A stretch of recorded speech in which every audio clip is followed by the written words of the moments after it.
ఈ స్టోరీలో ఒక భార్యాభర్తలు కరోనా లాక్డౌన్ టైంలో ఒక ఫ్రెండ్ ఇంట్లో స్టే చేయాల్సి వస్తుంది. ఆ ఇంటి గురించి ఒక రూమర్ ఉంటుంది.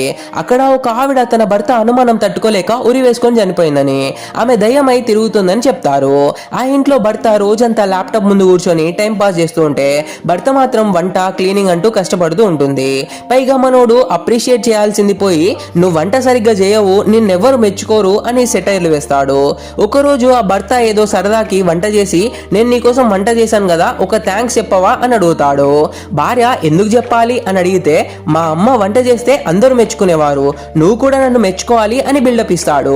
దానికి ఆమె మరి నువ్వెప్పుడైనా మీ అమ్మ వంటను మెచ్చుకున్నావా అని అడిగితే అది ఆవిడ బాధ్యత కదా, నేనెందుకు మెచ్చుకోవాలి అని పొగరుగా సమాధానం ఇస్తాడు. దాంతో గొడవ పెద్దదవుతుంది. భర్త తనని తిడుతుంటే సడన్ గా భార్యకి దయ్యం పట్టినట్టు యాక్ట్ చేయడం స్టార్ట్ చేస్తుంది. భర్త మెడ పట్టుకుని సోఫాలోకి నెట్టేసి ఆడవాళ్ళను తిట్టడమే మీ పని అయిపోయింది కదరా అని గట్టిగా కొట్టి తిట్టి పిచ్చెక్కిస్తుంది. మనోడు భయపడిపోయి ఆ ఇంట్లో ఉన్న దయ్యమే తన భార్యలోకి వచ్చిందని ఫిక్స్ అయిపోయి వణికిపోతాడు.